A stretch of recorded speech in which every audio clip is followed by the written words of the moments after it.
speaking with us. Thank you. Thank you so much, Anita ma'am, for your kind words. Thank you, Nitish ji. Thank you, RK sir. Thank you so much for bringing me and giving me this opportunity of presenting. So, Nitish ji, shall I start? Ma'am, there is coordinator of Vidya Vistar scheme. Okay, sure. So I would like to invite Dr. Krishna Shukla ma'am to enlighten all of us about the college's awesome Vidya Vistar scheme. I welcome you, ma'am. Dr. Krishna Shukla ma'am. धन्यवाद नीतीश। मैं कृष्णा शुक्ला बोल रही हूँ। सभी का इसमें स्वागत करती हूँ, विशेषकर रुचि मैडम का, जो कि आज हमारा ज्ञान बढ़ाएंगी। हमें बहुत ही रिलेवेंट टॉपिक पर अपना एक्सपीरियंस हमको बताएंगी और कैसे आईटीआर भरा जाता है। लोगों को आईटीआर के नाम से बहुत डर लगता है, तो मैडम इस चीज की एक्सपर्ट है। वैसे मैं भी इनकम टैक्स पढ़ाती हूँ, मेरे दो साथी और भी इनकम टैक्स पढ़ाते हैं, लेकिन हमें आपके स्पेशल स्किल्स से बहुत फायदा होगा। मैं ज्यादा टाइम नहीं लेते हुए विद्या विस्तार के बारे में आपको थोड़ा सा बच्चों को सबको बताऊंगी, कॉलेज के फैकल्टी और स्टूडेंट्स को। डीयू का इनिशिएटिव था कि हम रिमोट एरियाज में जो कॉलेज हैं उनके साथ अपना नॉलेज शेयरिंग करें। तो हमारे कॉलेज ने एफर्ट्स करके राजस्थान के पाकिस्तान बॉर्डर पर एक शिव नाम की जगह, वहां पर कॉलेज है, गवर्नमेंट कॉलेज। आपको सुन के आश्चर्य होगा, 900 बच्चे वहां एनरोल्ड हैं और केवल 2 फैकल्टी मेंबर है वहां, एक प्रिंसिपल और एक फैकल्टी और हैं। और वो कितना मुश्किल से कॉलेज चलाते हैं, क्लासेस प्रॉपर नहीं होती है, वहां की लाइफ बहुत टफ है, 50 डिग्री तक टेम्परेचर जाता है, पीने का पानी नहीं होता है। तो बच्चे कॉलेज ना आकर के अपने पेरेंट्स को हेल्प करते हैं, अपने जानवरों के लिए पानी की व्यवस्था करवाने में, अपने थोड़ी बहुत जो खेती होती है घास वास उसको उत्पन्न करने के लिए पानी की व्यवस्था करने में। मुझे वहां के प्रिंसिपल ने बताया कि हमारे बच्चे नाच गाने के कार्यक्रम में भी नहीं आते हैं मैडम, क्योंकि उनको अपनी रोजमर्रा की जिंदगी से बहुत स्ट्रगल करना पड़ता है। हमने अब तक जितने वेबिनार किए हैं उसमें उन लोगों को पार्टिसिपेट करने के लिए इनवाइट किया है, उनका वो लोग आए भी हैं ताकि उनको ये पता चले कि जिंदगी में कितना कुछ सीखने के लिए है, दुनिया के पास कितना कुछ साधन है और हम लोग कहाँ हैं। दूसरा कॉलेज हमारा जो पार्टनर है वो है देवली, वर्धा में एक कॉलेज है, वहां भी सीन इससे थोड़ा बेटर है लेकिन बहुत अच्छा नहीं है। बच्चे किसी एक्स्ट्रा एक्टिविटीज में पार्टिसिपेट नहीं करना चाहते हैं, कॉलेज भी बहुत दूर है, वहां तो टीचर्स ज्यादा हैं लेकिन फिर भी उनके पास साधनों की बहुत कमी है। तो हमने दोनों कॉलेजेस को अपना पार्टनर बनाया और हम उनके लिए जो कुछ भी हमारे रिसोर्सेज शेयर करते हैं वो करते हैं। आज के कार्यक्रम के लिए भी मैंने उन लोगों को इनवाइट किया है, शायद देखिए अगर इंटरनेट की प्रॉब्लम ना हो तो वो आज ज्वाइन करेंगे, क्योंकि बाड़मेर वालों ने मुझे बोला कि आधे टाइम तो हमारे यहाँ नेट नहीं होता है और हमारे बच्चों के पास फोन भी नहीं है। हमने ऐसे ग्रुप बनाया है कि 10 बच्चों पे एक बच्चे के पास फोन है, तो उन 10 बच्चों का ग्रुप बनाया है, वो 10 बच्चे उस बच्चे के मोबाइल पर क्लास लेते हैं। तो अब ज्यादा समय नहीं लूंगी, हम उनके साथ अगर कुछ ठीक हो जाता है तो हम एक्सचेंज प्रोग्राम, डिबेट वगैरह ऑर्गेनाइज करेंगे। और यही बात कह के मैं अपना वक्तव्य समाप्त करना चाहूंगी, मैडम का ज्यादा टाइम नहीं लूंगी। आपका स्वागत है मैडम, प्लीज आप अपना वक्तव्य कंटिन्यू करें। धन्यवाद। Thank you very much, ma'am. Krishna ma'am, thank you very much. Now I would like to request and invite our resource person, CA Ruchita Gupta ji. Ma'am, you are free to take over the session. Welcome once again. Thank you, Nitish ji. Let me just share my screen first. Yes, ma'am.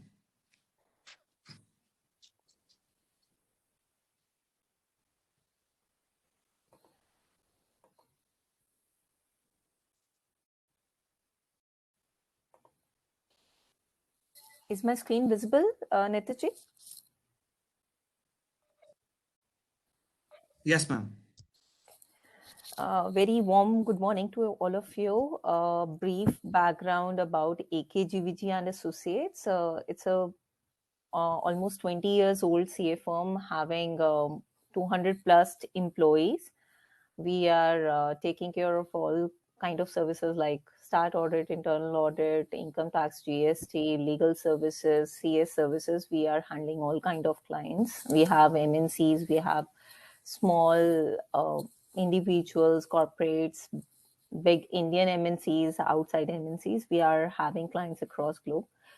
A little bit about myself. So I'm also a DAVian. So I did my schooling from DAV Shalimar Bagh. Then I started my graduation from Keshav Mahavidyalaya, Delhi University.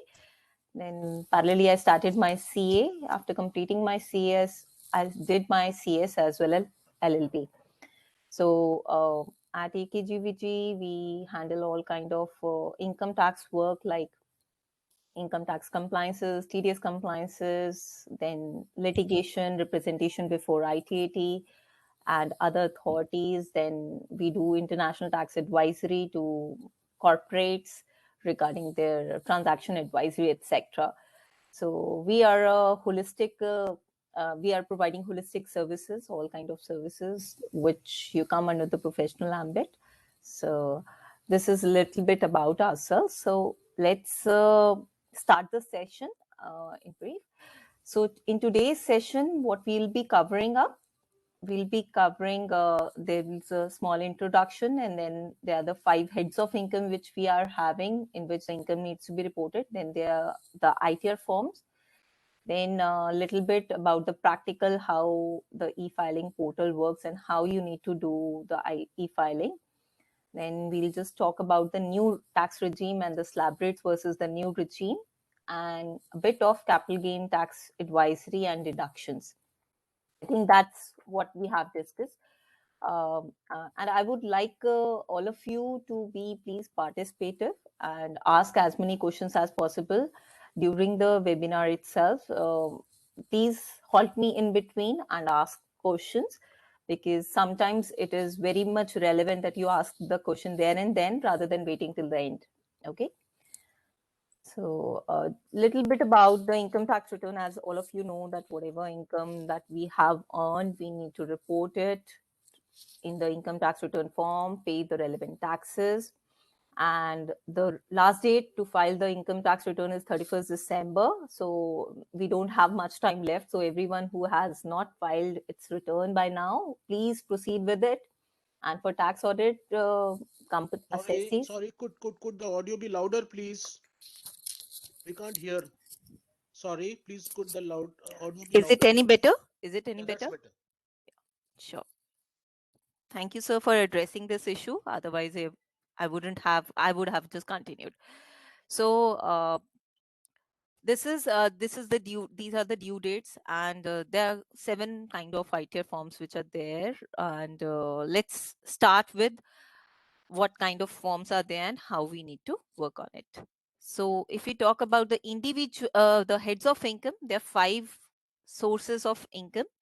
So most of you guys come under the category of 1, which is income from salary or pension. Those who are not salaried individuals, they come under the category of income from business or profession. So those people who are having salaried income or business income, generally it's 1 or 2. Generally it is not both. But yes, there are cases where 1 as well as 2 both are applicable. For example, if you are a salaried individual and you are handling into derivatives, you are working into derivatives, then that's your business income and you need to report into the income from business.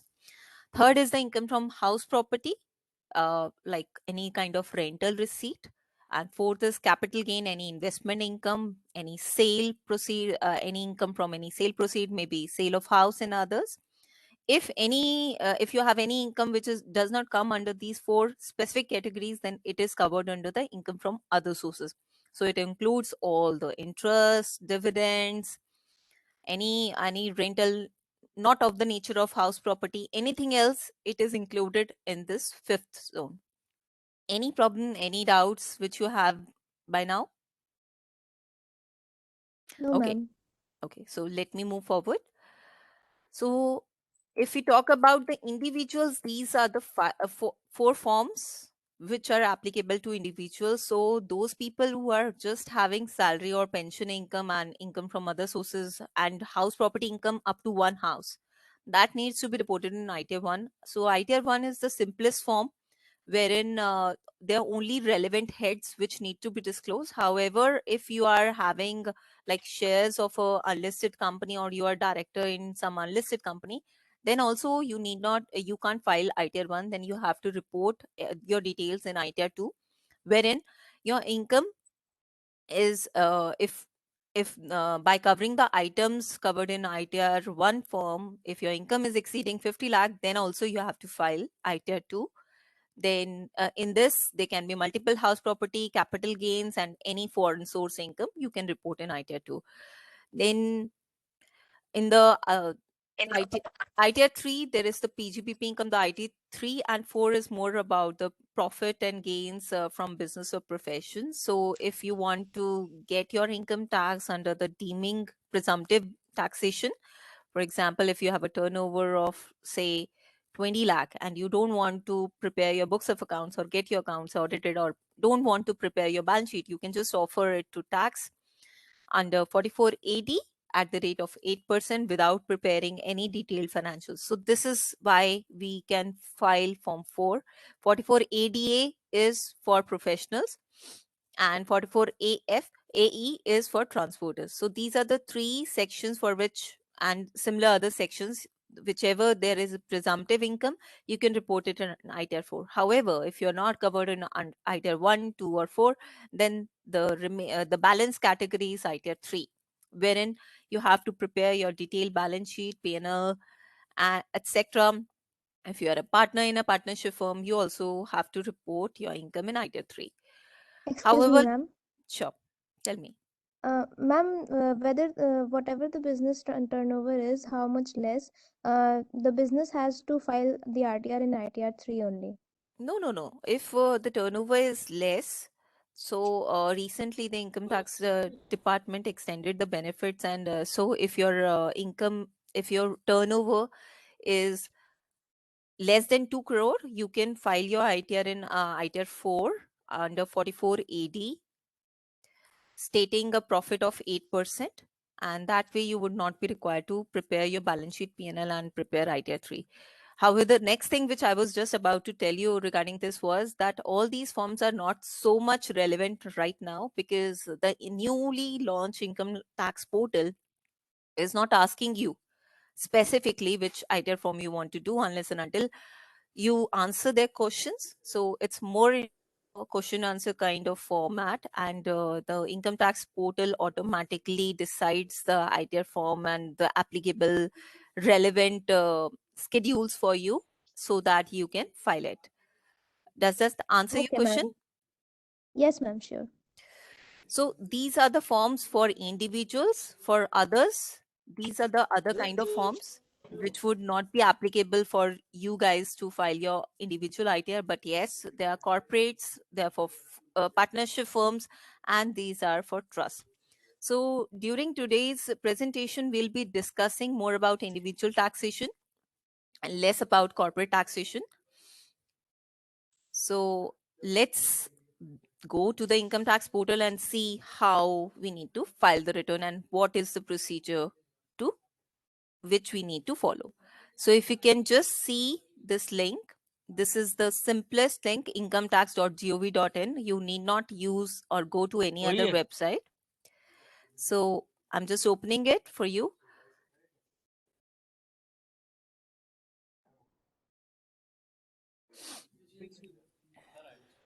Yeah.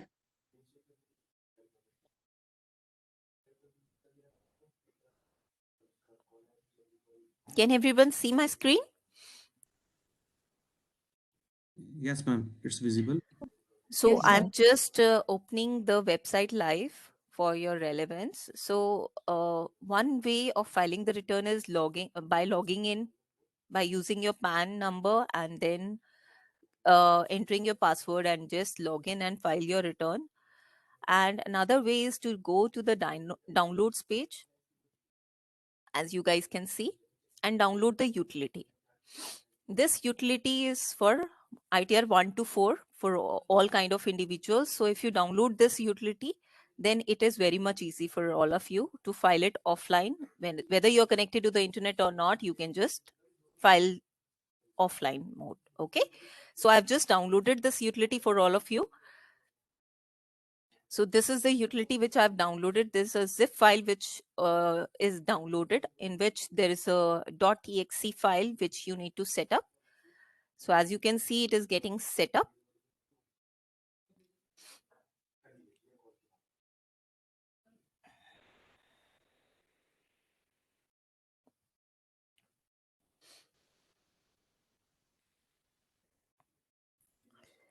Once the installation is complete, you are through with the system and you can just start working on it. I had a question. Yeah. Where do the individual have to register himself or herself first for like logging in? So on this income tax portal itself, you can just register yourself or log in, whichever the case may be. I think all of you must have already been having your login IDs, because you must have been filing your returns on a regular basis. If not, then you can just register yourself over here at this link. Okay, ma'am. Okay, just by entering your PAN number, then you can just follow the steps and you can register yourself. And if you have already registered, you can just log in. But this is for downloading your 26AS, TIS, AIS, then filing the ultimate filing page. Okay, but if you want to just prepare the return first, then this is the utility which you need to access. Okay. Yes, ma'am.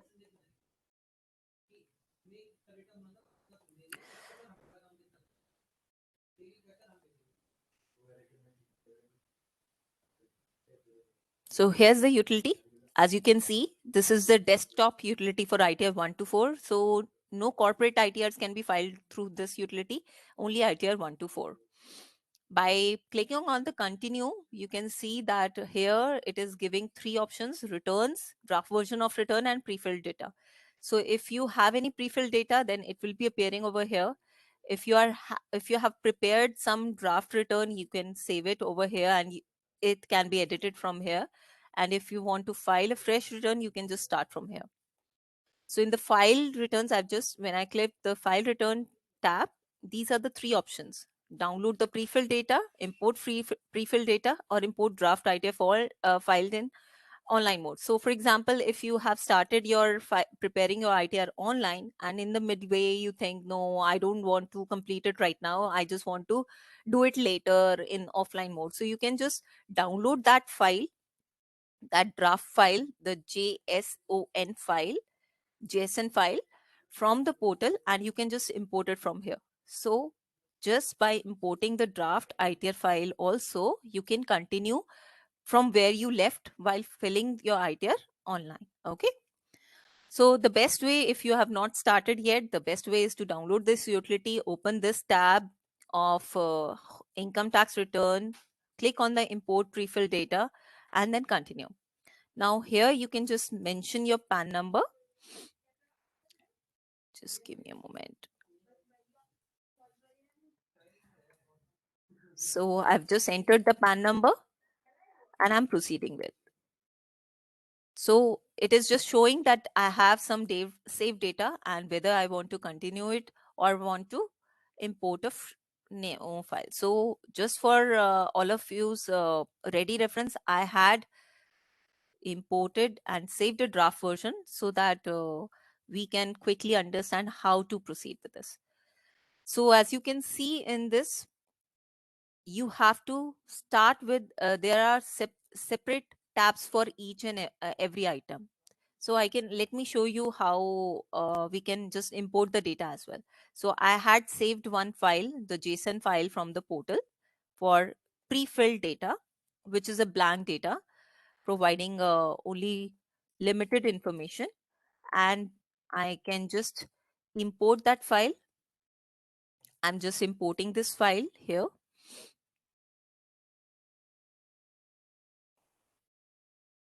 Now the file has been successfully imported and we are proceeding with. Now, when we proceed with filing, you have to select which category you belong to. You play continue. If you already know which ITR form is applicable, you can select over here. For example, I'm choosing ITF 2 because generally that is what is applicable to all of you. And you can move forward. Here they have just listed what all documents you should always have handy while filing your ITR so that you're not missing on anything. So by clicking on let's get started here, we can, it's, as you can see, it's kind of a question answer format. So every time they'll be asking you a question that whether your income is below the taxable limit, it's more, if it is below, then why are you filing it, whether it is your current accounts, the deposit is more than 1 CR, whether the expenditure on foreign countries more than 2 lakhs, and if the electricity bill is more than 1 lakh. These are the cases where even if your income is less than the exemption limit, still you are required to file the return. And if none of these are applicable, still you can do it through the others. Okay, so I'm moving forward. Any doubt till this level? Ma'am, what is Form 16?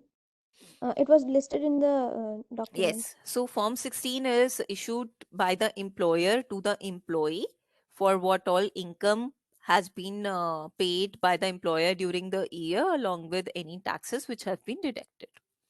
Ma'am, as a pay slip.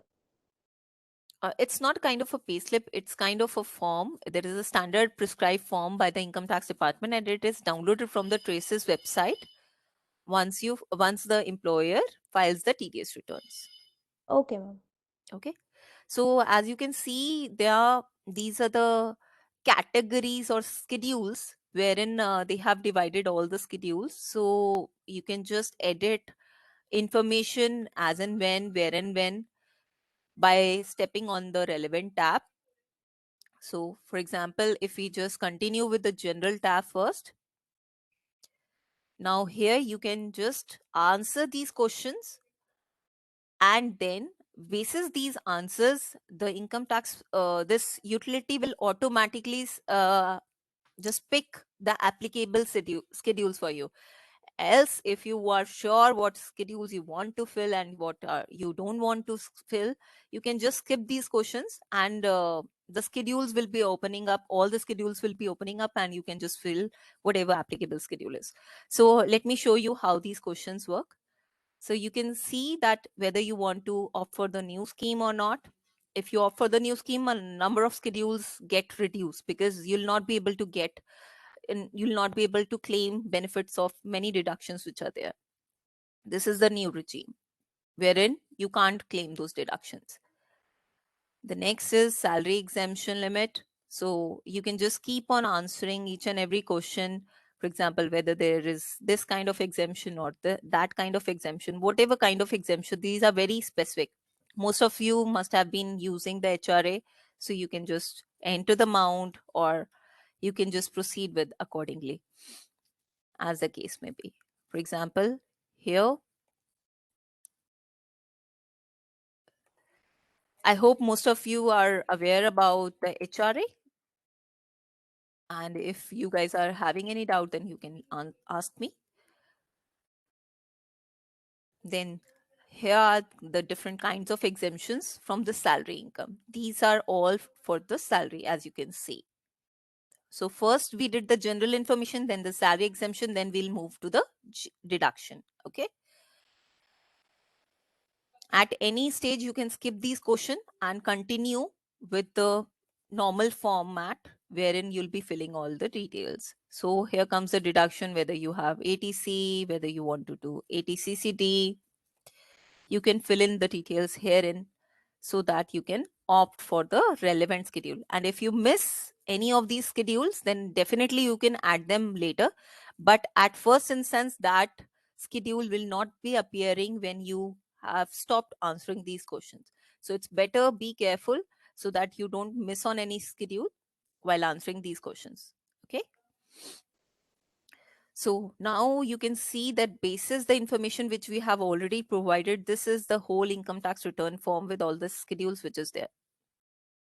Now what we are required to do is just open each and every schedule once and just accept the information. Provide our confirmation that yes, this is my contact information, this is my filing status, So if you are filing it for the first time, so this one which I have opened is a revised return. So that's why it's stating 139.5. But if you are filing your return for the first time, then it was going to be 139.1 for this year. Okay. Similarly, you can just open the relevant tabs and save. So do you here you can see there are very specific question with respect to any directorship in any company at any time. Then there are any unlisted shares in the company. Then if you have to select yes or no, and if you specify yes, then you have to provide the details. As you can see, you have to provide the name of the company, whether it's a domestic, foreign company, listed, unlisted shares, PAN of the company, and DIN. Because if you're a director, you'll be holding a DIN, and you can anyway get the PAN of the company from the company. Considering you are having a directorship, you'd be having these details. Okay. And in my case, these are not applicable. So I'm just clicking no and moving forward. When I confirm, so you have to confirm on each and every question. As you can see, if you're a resident, then how you're a resident. You were in India for 182 days or more. That way you can just select and you can just move forward. As you can see now that basis this, now it is appearing as confirmed, modify if required. So that means you have already, you are done with this schedule and you need to move to the next schedule. So one by one, you need to open each and every schedule, enter your details, and certain details are auto-populated in the form based on the TDS returns filed by the employers or SFT filed by the companies, and others are left blank. So you just need to open, add each and every detail like name of the employer. All these details are there in your form 16, which your employer has given you. And accordingly, you can just move forward. Any doubts till this time? Any kind of information What you is will? SFT? Yeah, SFT is a form. It's a compliance which needs to be undertaken by the bankers and many organizations who are paying you any kind of income. So, for example, if your employer is paying you income, then they are reporting in the TDS return. However, if the banker is paying you any kind of income, that it needs to report it in the SFT, so that the so that you can't hide any kind of income. Any income which anyone is paying, if you don't report it through income tax return portal, then that payer who has given you that income has already reported this income to details of these income to the government.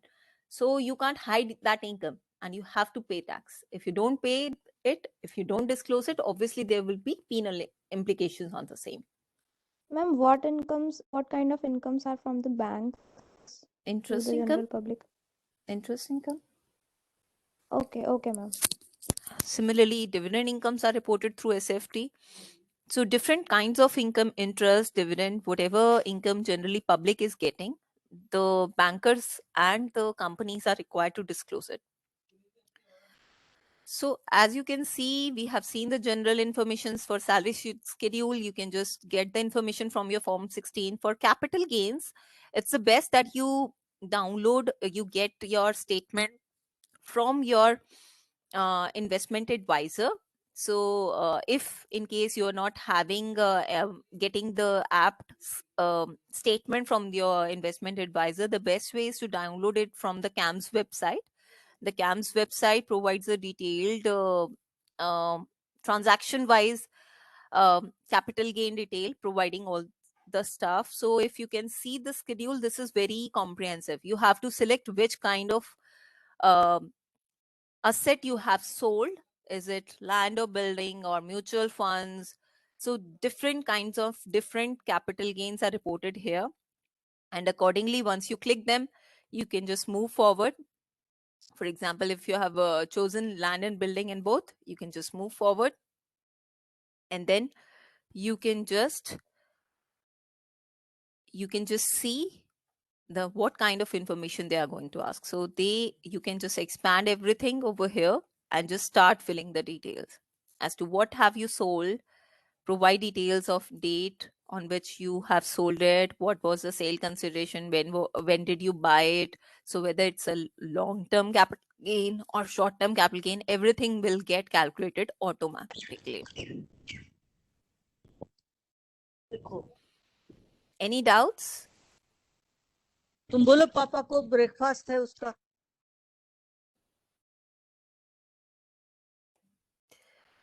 Anyone having any doubts in this capital gain schedule? Because most of this information you'll get from your investment advisor.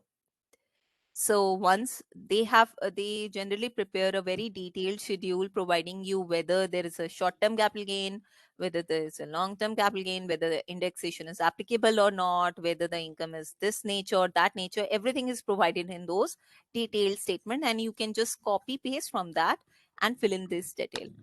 One thing which you need to consider in this is that there is one last schedule in this capital gains tab which everyone should fill in, is information about accrual or receipt of capital gain. So here you need to mention whatever capital gain you have filled in above, during which period have you earned it. This would, if you don't fill it properly, then a lot of interest would be chargeable to you under 234A, B and C for delay in deposit or non-deposit of advance tax. So it's always advisable that whatever the income is there, generally people skip the schedule, they miss it. So because that's the non-mandatory schedule, so people miss it, and there's a lot of interest which is calculated just because they have missed the schedule. Because in that case, income tax department assumes that every income is accrued on a proportionate basis. So it's always advisable, for example, if you have earned some income during the period December to March, you should insert it over here. And if you don't put it over here, they will assume that the income has been accrued in all the 4 quadrants, and accordingly interest will be computed for non-payment of advance tax during these periods. But if the income is reported just here, then obviously that interest will not be levied.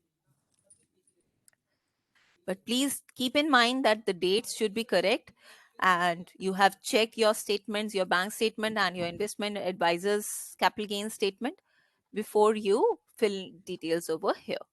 Similarly, there are other schedules. You can just click on 1 or 2 as may be applicable to you and just move forward for the capital gains schedule.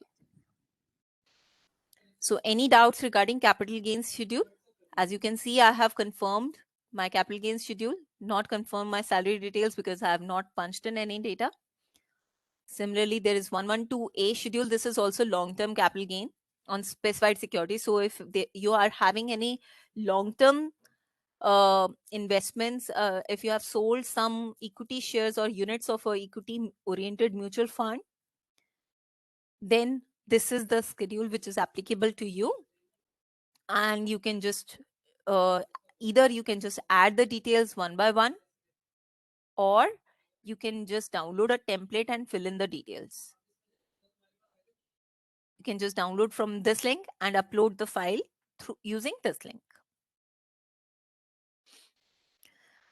So under section 112A, whatever income you're having up to 1 lakh, it is exempt. So with respect to salary, as you all know, 50,000 is exempt as a standard deduction. For capital gains, this 112A is a subset of capital gains schedule, and any income up to 1 lakh is exempt under 112A. Next is the income from other sources. As you can see, any other source which was not appearing earlier, you can see here. Like you can report, you can just add details and select the kind of income. Was it dividend, interest, rental income from machinery, income which is not category specifically mentioned, then you have to select. And then you have to specify the nature as well. This way you can add as many incomes as many you want. So you can just explain those details over here in detail. So if there is any expenditure which you have incurred for earning this income, that also you can take credit under this section.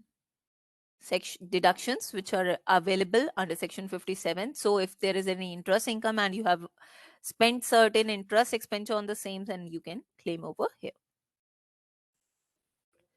Similarly, for dividend, there is a limitation of 20% of the total income can be total dividend income can be claimed as an expenditure. But obviously, we should always have proof for what kind of expenses we have incurred. So any raise or any income, as you can see, which is not covered under other four heads of income, you can just report over here. Any doubts till this level? Ms. Gupta, I'm Yeah. Dr. S.R. Raj. I need to know about capital gains tax, which you just now stated. And you also stated that this is exempted up to an income of 1 lakh per annum. So not all capital gains are exempt.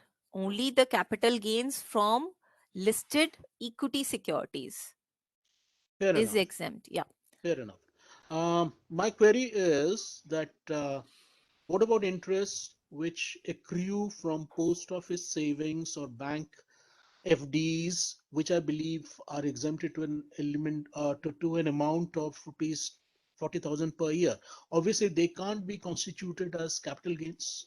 Can they be? Yeah, they are not capital gains. So those are not securities. Those are interest income. Those are not considered as securities for capital gain purposes. So capital gains is when you have purchased uh, some shares, some debentures, some bonds, or some land, building, or some kind of asset which you are selling now and you're getting a benefit. So that is considered as capital gains. For example, Right. you have bought a car and sold it at a gain or a loss, you can report it over here. Thank you. Thank you. Any other doubts?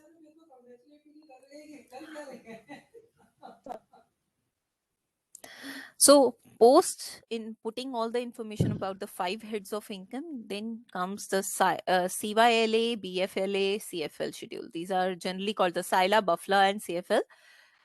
CYLA is for the current year losses. So if you have, for example, if you have earned income from salary, but there is a loss from the other sources, then whether that can be set off? Yes. So that can be set off in the SILA schedule. In this schedule, all these incomes will get auto set off, and you need not fill each and every detail because this is a auto schedule. However, you can still just confirm on it. That's it. And if something is not appearing in this schedule properly, that means you might have missed or wrongly inserted some detail in the earlier schedules.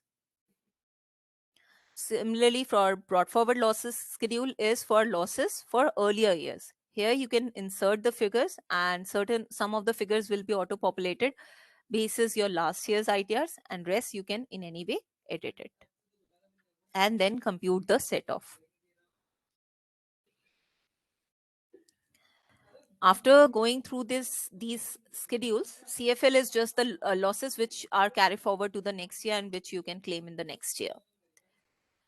After these, there are a couple of schedules like special income schedule, wherein if there is a income which is specified, there is a specified rate at which that income is taxed. Then there are deductions, as you are aware, for the LIC, PPF. You can just put all these details over here.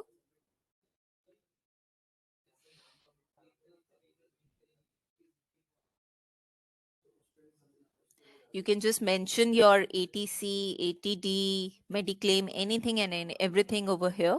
You can just select the apt category as to what kind of deduction you want and what kind of deduction you are eligible for, you can say, and just add as many deductions as you want. Here I have confirmed it. So even this schedule has been confirmed now. Then these AMT and AMTC schedules are not applicable generally. So it is, I have kept certain answers as yes, that's why these are appearing. Then part B, TI, and part B, TTI, these are just your total income showing what all income you have reported. So whatever income you have reported in the earlier schedules will be appearing over here. and a total will be appearing over here, showing what will be your aggregate income. If this is less than 5 lakh, obviously there is not going to be any tax because there is a rebate for income up to 5 lakh.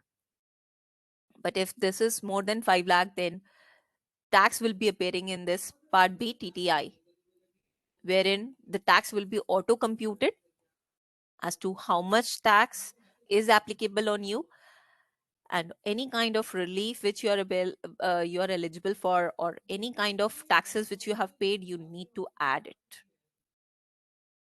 and that will be appearing automatically over here. So this is the basics of how to fill information in this ITR form. And just by proceeding with, once you have confirmed on all these forms, then you can just move to proceed for verification, and then you can just file it.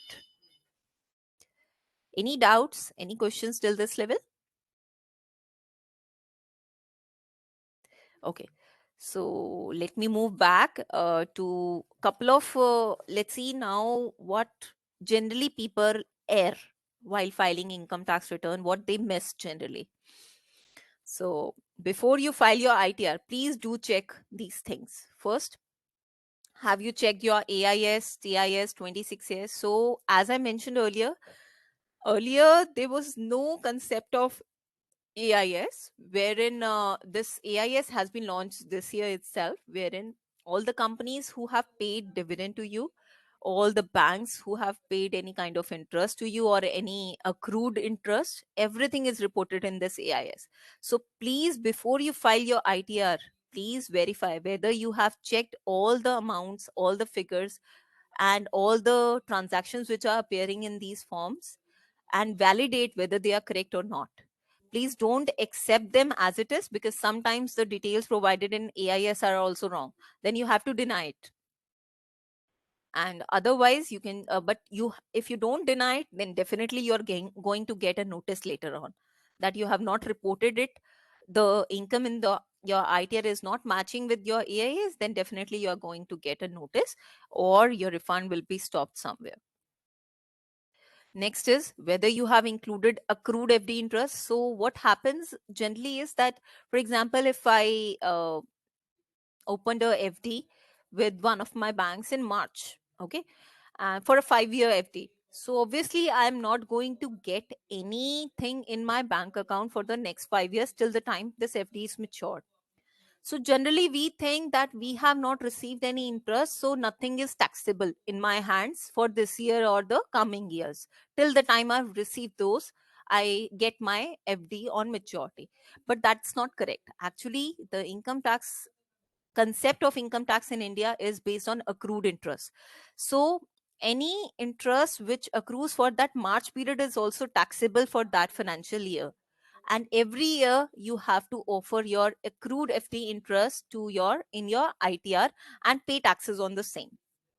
And if you don't do that, obviously the income tax department already has this information, how much interest has accrued to you through your AIS, and they are going to issue a notice for that, that you have concealed your income, you have not reported your income tax return correctly, and you are required to pay extra taxes. Next is whether you have offered your dividend to tax. So what used to happen earlier, dividend used to be taxed in the hands of corporates in the form of a dividend distribution tax. However, a couple of years back, April 2020, dividend distribution tax had been eradicated, and now all the dividend is taxable in the hands of individuals who has received it. So if you are receiving even a 5,000 rupees, that is taxable. So the company might not have deducted any TDS on it, because up till 5,000 no tax is required to be deducted, but still you are required to report it in your income tax return and offer it to tax. This is generally the most easiest thing which generally people leave or forget to add. Next is whether you have checked all receipts in your bank account. So everyone always think that I don't recall how many dividends I have received during the year. I might have received 1,000 rupees dividend from some company, might not have received. How can I recall? So as a practice, it's best that before you file your income tax return, just open your bank statement and check what all have you received during the year starting April till March, and whether you have considered that receipt in your income tax return or not. Certain receipts are not taxable, certain receipts are.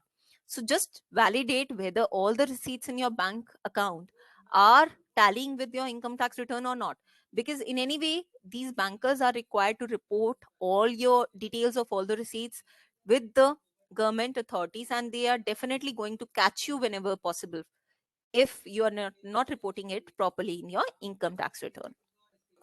Ma'am, Another, yeah. ma'am, what will be the effect of filing this dividend, which is less than 5,000, as it is not taxable? So why do we So have to show it?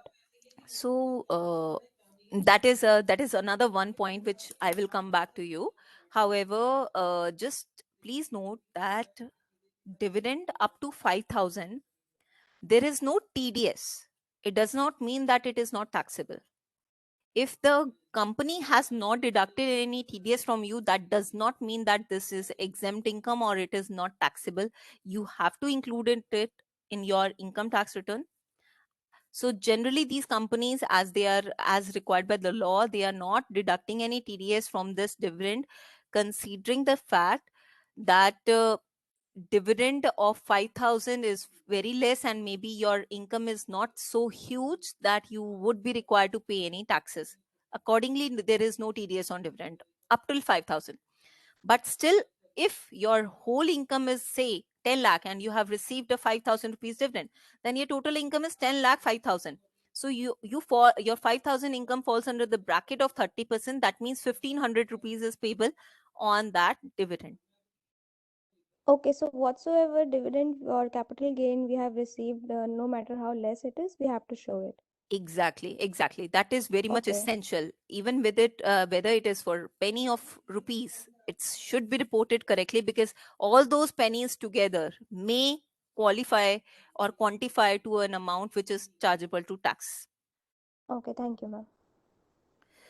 Next, another major aspect which generally people forget is that they don't recall whether I have any other bank account, and whether I didn't do any transaction in that bank accounts, and let's leave that bank account. It doesn't matter. But yes, even if you're having some bank account and you are having some saving interest accruing in that bank account, that is also chargeable to tax.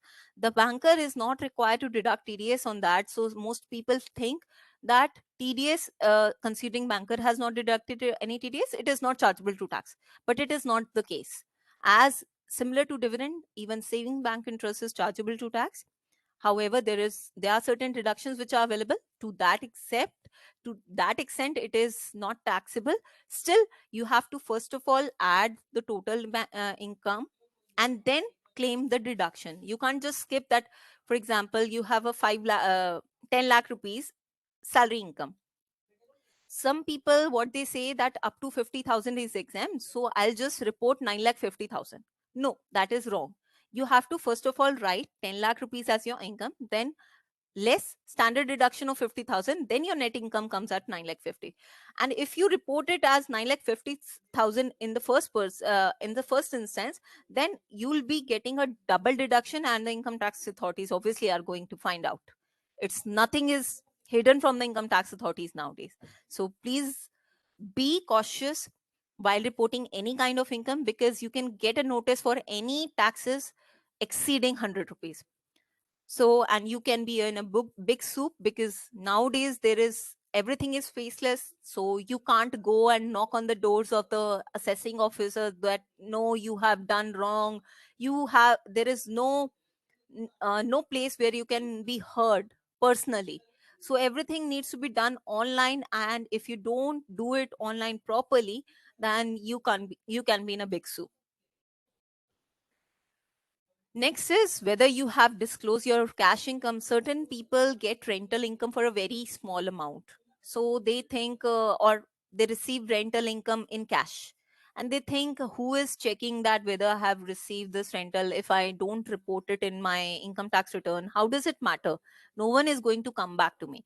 But please note that if your rental income which you are paying is more than 50,000 rupees per month, then the then the payer is required to deduct TDS and report it in the return.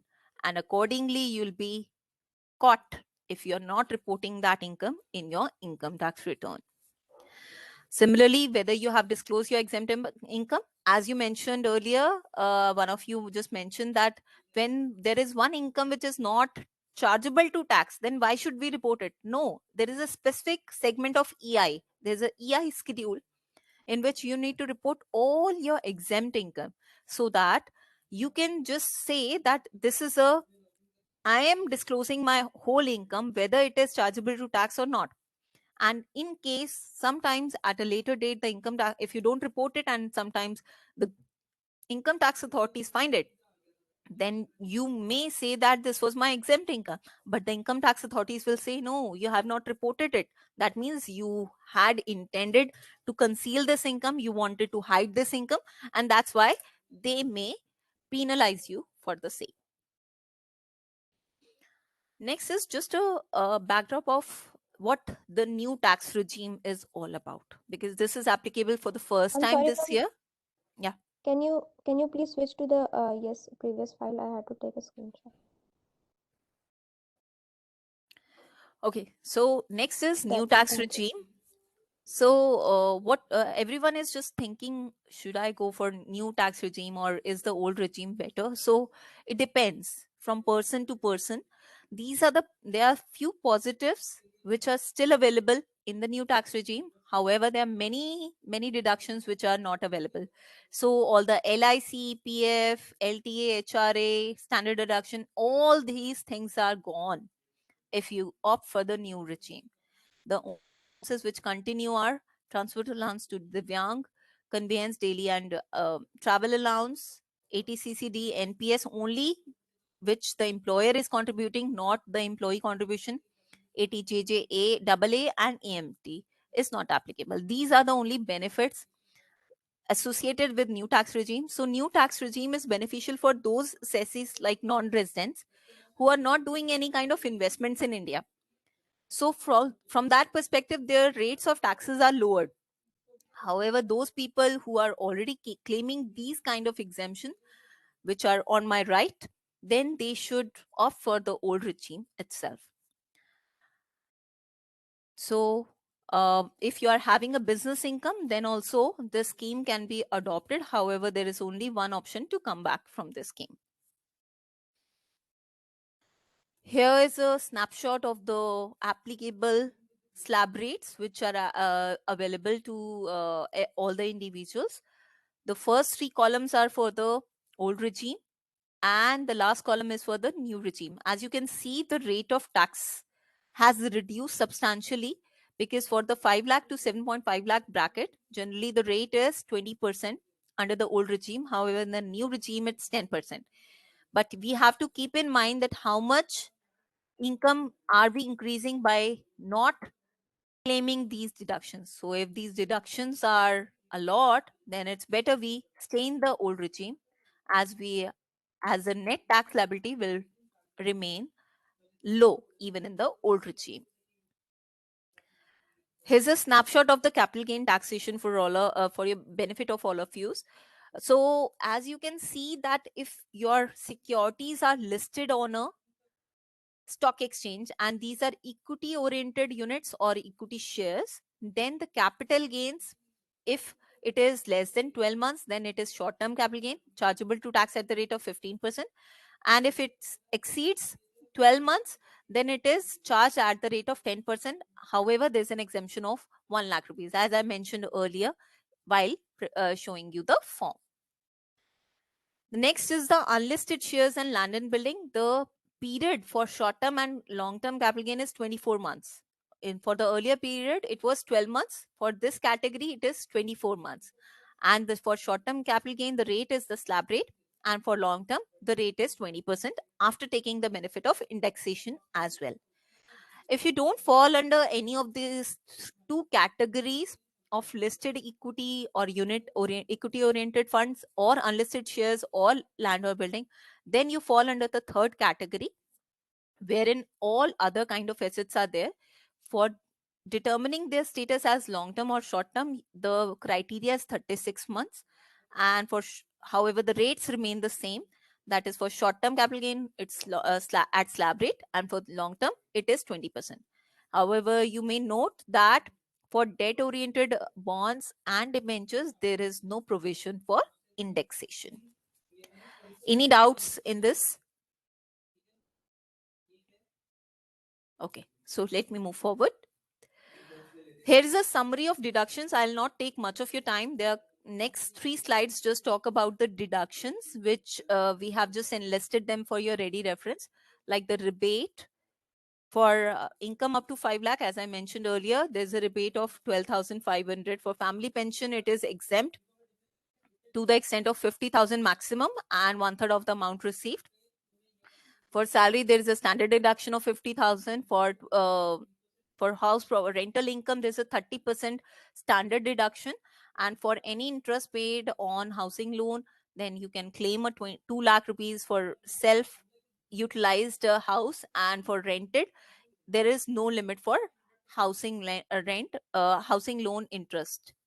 For ATC, as you all of you know, that LIC, NSC, PF, there's a limit of 1,50,000. So you can pay more.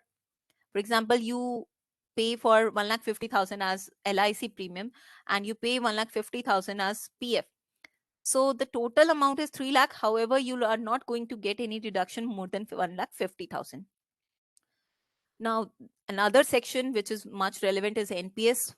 It's been, I think, 4-5 years now since NPS came into being. So, and everyone should invest in NPS because it's kind of an annuity for future. However, yes, there are benefits like a standard deduction of 50,000 rupees if you invest up to 50,000 rupees.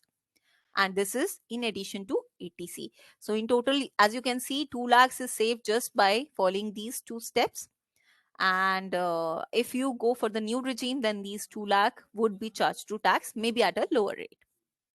Then the last in this table is ATCCD2. This is the employer contribution in NPS, and there is a limitation on this as that is 10% of basic plus DA. Other deductions are like ATD for medical premium, ATD preventive. Everyone of you can claim this without any proof, because even if it is paid through cash, all of us pay some or the other amount, at least 5,000 to a chemist on a day-to-day basis. So you can anyway claim this 5,000 rupees. Then there's ATE for higher education loan and other equity investments. These are the benefits. This is the last slide regarding the ATG, wherein donation can be used, and basis the donation, you can get an exemption. And then obviously the last but not the least, most important for all of us, our saving interest is exempt up to 10,000 rupees under Section 80 TTA, and TTB is for senior citizens, for which their income, including FD, is exempt up to 50,000 rupees. Could you show the previous slide once again, please? Sure, sir. Yeah, I couldn't actually get what you stated regarding ATD preventive. You said it was something about 5,000. Yeah. Could you clarify again? Sure. So actually what happens that government says that even if you are incurring some expenses on your medical checkup or preventive healthcare, which you have paid in cash, then you can claim a deduction of up to 5,000 rupees under ATD. This need not be your medical premium. Medical premium is separate, and there are separate limitations on medical premium. As you can see, 25,000 for taxpayers, 50,000 for senior citizen, and if you are paying them for your parents as well, then the limit can be extended to 1 lakh rupees. But ATD is preventive medical checkup, wherein if you pay something on some testing or something which you might not be having any receipt, still you can get the benefit. So this is a standard deduction of 5,000 rupees if you want to claim it. Okay, thank you. Okay. Any other doubts? Because that's my last slide of the presentation. So Just let me know if you are having any more doubts or require any clarification. We can go back and clarify the same.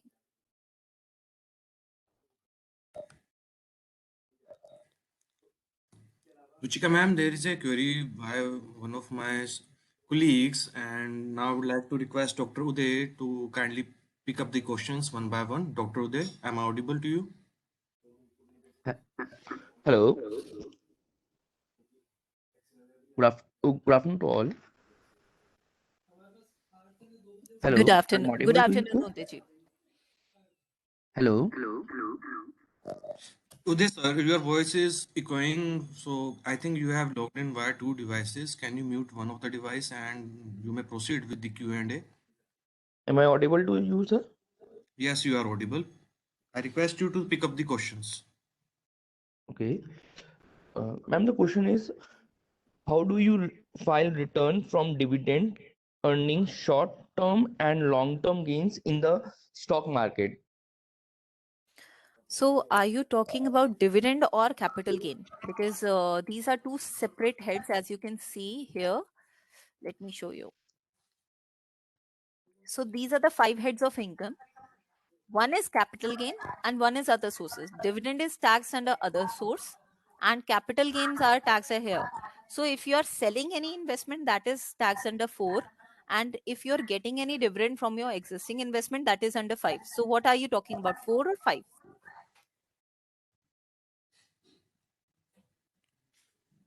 Hello, am I Hello. audible? Yes, ma'am.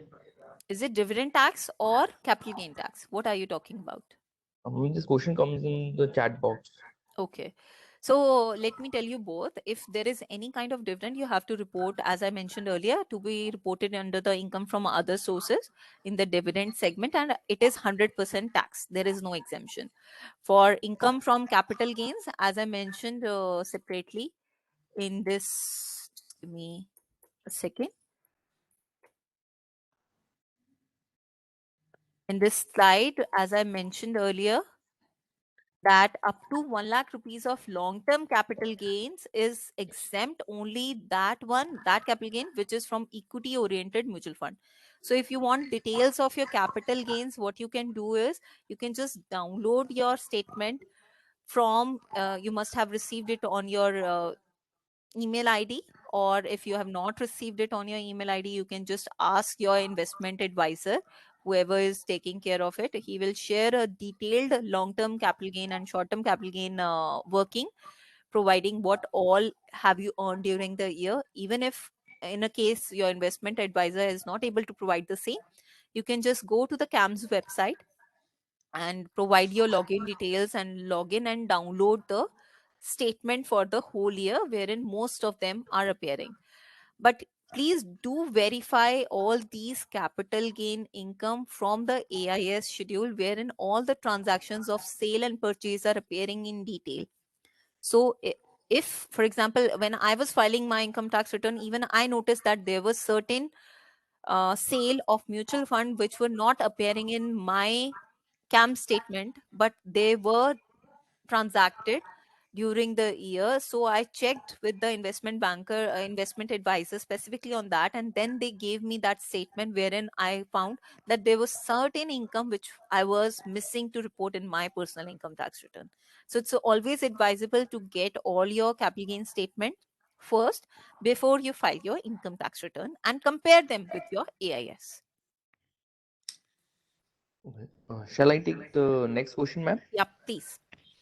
The next question is, if short-term or long-term gain is booked in last quarter of the financial year, Mhm. then how would it impact the liability to deposit advance tax?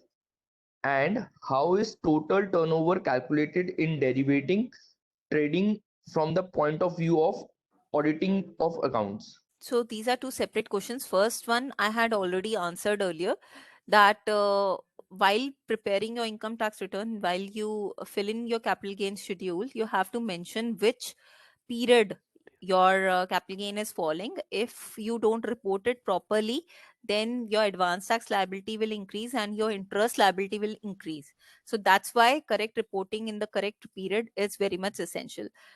And if we talk about the derivatives, for calculating the turnover, you have to add on the positives as well as the negative figures. So for example, if you have 5 lakh rupees profit and 8 lakh rupees loss, so in total the turnover will be 13 lakh, which is more than 10 lakh. So you'll be required to prepare your financial statements.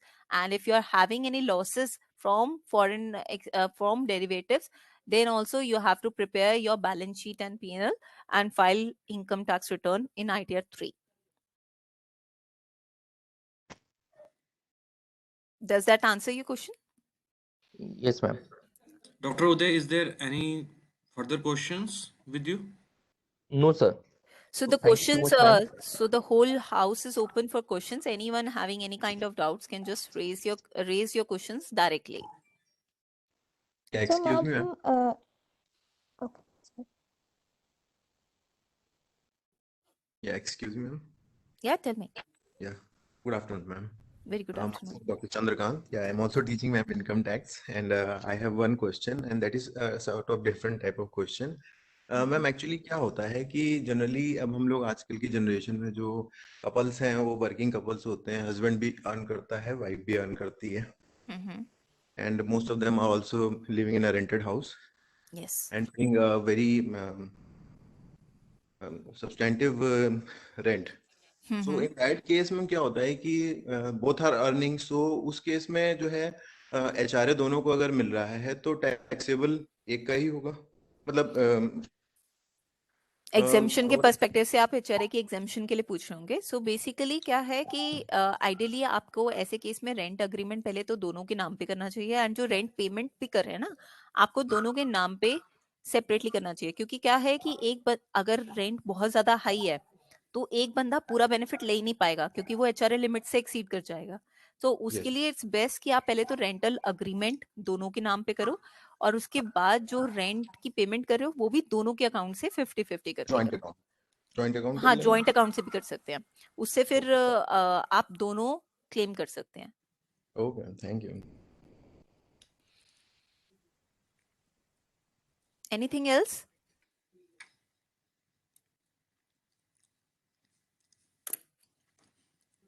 So, ma'am, any loss incurred in a business period should also be shown in the income tax. Would it be? It would not be taxable, obviously, but it should be.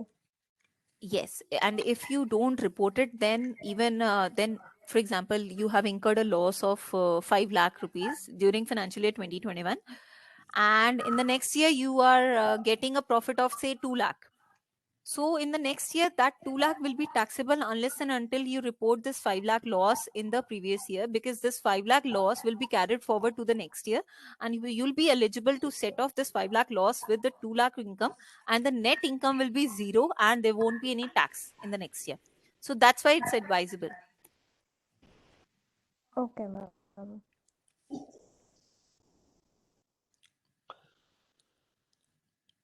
Any other question? Now is the time. All the participants can raise down his or her questions. Hello, Dr. Ruchika Gupta. CA Ruchika Gupta ji, this is Dr. Ruchira Pathak this side. Yes, ma'am. Am I audible? Yeah, ma'am. Tell me. Yes, ma'am. Thank you. At the outset, I would like to thank you for your comprehensive guidance to all of us how to e-file our return. Thank you so much. Here, I would like to say one thing that as many of the students are attending this webinar, and you know that the students, they are not getting any regular income from any source. But sometimes they have more than 2,50,000 in their account, either by way of commission or brokerage from some source or from their parents, they get such money. So what is your suggestion for such students? Are they liable to file income tax return in that case also, provided they have more than 2,50,000 in their saving bank account? So could you please guide such students? Sure. So, what it doesn't matter whether the amount in your bank account is more than 2,50,000 or not. What matters is how much amount you have received during that year as income.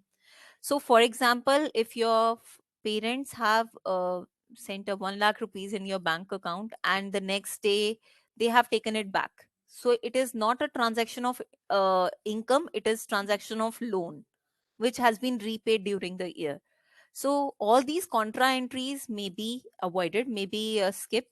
And other than that, whatever amount you have received, if it is in the nature of gift from your parents or anything like that, then that gift is also even if the gift is exempt, you have to report it in your income tax return in your EI schedule, which is exempt income schedule. And that saves your reporting, and that way you are able to just prepare your complete your compliances in such a manner that even after 20 years no one will question you from where you got this money. So it means they are also liable to file income tax returns. So They should. they are not liable. So if the taxable income is less than 2,50,000, it is, you are not required to file your income tax return. But yes, it is always advisable to file your income tax return, because whatever income you are having, if you're reporting it to the income tax authorities on a suo motu basis, so what you get is that income tax authorities are not going to question you after 10 years, 20 years, or maybe 40 years, that from where you got this income, because you have already reported that income in your income tax return. So that becomes your white money and no one will ever Okay. question you. And if it is more than 2,50,000, you should file return, because Yes. otherwise I have heard it from somewhere that there is a penalty of rupees 10,000. Is Yeah. that true? Yeah, there is a penalty of 10,000 if you were required to report, file your income tax return if your income, not receipt, income if was more than 2,50,000 and you have not filed your income tax return, then there is a penalty. So the last date for filing return is 31st December. For, Yes. and if Yes. you don't file it 31st December, then the penalty starts, and you will not be able to file your income tax return after 31st March 2022. That is the last date for filing belated return. And beyond Okay. that, if you have you were required to file your return but you have not filed your return, then income tax department can anyway issue your notice and levy that penalty of 10,000 rupees. Okay. Thank you so much, Ruchika ji. Thank Sure. you. Sure. Excuse me. Yeah. हाँ sorry ma'am, Chandrakant again. Ma'am कभी कभी ऐसा होता है कि हम किसी को लोन देते हैं, किसी फ्रेंड को या रिलेटिव को, हाँ जी। हमें जरूरत होती है, मैम हमने पैसे दे दिए, 1 लाख दे दिया, 2 लाख दे दिया, वट ठीक है। तो वो जब हमें वापस करते हैं तो कभी वो कैश में भी करते हैं, तो व्हाट यू विल एडवाइस कि कैश में लें या ऑनलाइन लें? सो और एडवाइजेबल ये है कि अगर आपने लोन ऑनलाइन दिया है तो ऑनलाइन लो वापस, अगर कैश में दिया है तो कैश में लो। And is it going to be taxed any how?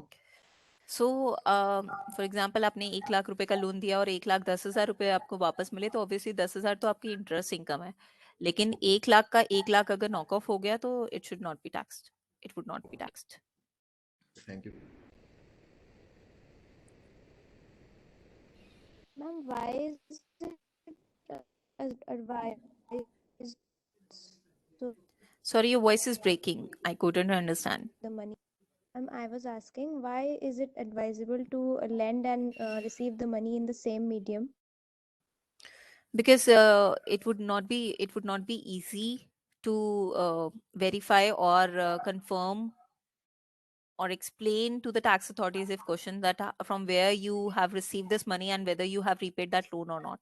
Because for example, if you have received some money in your bank account and later on you have repaid that loan in cash, then the income tax authorities will say that this 1 lakh rupees is your income as you have never repaid that loan, and you would not be able to prove that yes, you had repaid that loan.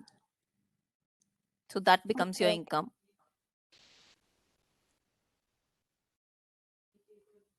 Any other doubts? Ma'am, So if there are here's, questions, yeah. if there are no questions, I just for the benefit of others, I'm asking this question. Ma'am, if anybody is getting the rent that you told about that, तो अगर एक आम आदमी है ma'am, तो वो किस तरीके से जो है टीडीएस जमा करे? अपने टैलेंट सो सिक्योरिटी? अगर 50,000 से ऊपर का मंथ ऑन मंथ रेंट है तो आपको हर रेंट की पेमेंट पे टीडीएस काटने की रिक्वायरमेंट नहीं है। आपको ईयर के एंड में यानी कि मार्च में टीडीएस डिपॉजिट करने की रिक्वायरमेंट होती है। तो मार्च का जब आप रेंट देंगे उस अपने लैंडलॉर्ड को तो आप पूरा रेंट नहीं देंगे, आप थोड़ा सा टीडीएस काटेंगे। एंड वो टीडीएस काट के इनकम टैक्स की वेबसाइट पे बिल्कुल सिंपल तरीका है, जैसे हम एडवांस टैक्स पे करते हैं, सेल्फ असेसमेंट टैक्स पे करते हैं, बिल्कुल सिंपल तरीका है। हम वेबसाइट पे जाएंगे, लिंक पे क्लिक करेंगे and then we can pay our TDS. So same amount है, आपको 6 लाख रुपए, आप 50,000 रुपए साल महीने का दे रहे हो, 6 लाख रुपए साल का दे रहे हो। लास्ट का जो 50,000 रुपए है उसमें से आप अपना टीडीएस काटोगे, पे आपके हाथ से पूरा 6 लाख ही जाएगा। लेकिन आप अपने लैंडलॉर्ड को पूरा 50,000 नहीं दोगे, लास्ट मंथ में टीडीएस काट के गवर्नमेंट के पास जमा कराओगे और उसके 26 ईयर्स में और उसके एआईएस में ऑलरेडी ये सारा का सारा रेंट दिखेगा along with the TDS. Thank you. So, Ruchika ma'am, I believe we are done with Q&A. Now, as we so there one question has just arrived. Somebody has raised a question, and I'm asking the same question on behalf of this participant. If I save some part of my income and it become more than 2,50,000 after the year, so will it be taxable? Sorry, I couldn't understand your question properly. That your receipt is more than 2,50,000 or your income is more than 2,50,000? Income. Income is more than 2,50,000, then you have to file your income tax return, report it in your income tax return under the 5 heads of income. So which kind of income are you talking about? Ma'am, it's not mentioned in this question. No, actually, he is talking about area income. Okay, so arrears of salary are you talking about? Is it that? So arrears of salary, as there is a special rule and special law for arrears of salary and TDS on the same. However, you need not go back and revise your income tax return for the earlier years. So salary is one income which is taxed on receipt basis. If you have not received it, then you need not offer it to tax in the year in which you have received it. You need to offer it to tax in that year only. However, you may note that certain people get their salary like on 7th April. Still, the employer generally reports it as the income as the salary paid during the financial year or during the month of March.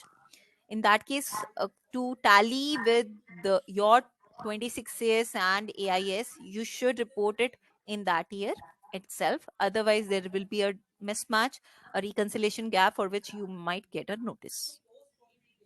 So for the areas in the year in which you are getting it, obviously TDS must have already been deducted on the same, and it would be reporting in the year in which you are getting that areas. In that year only, you need to report your areas. Does that answer your question?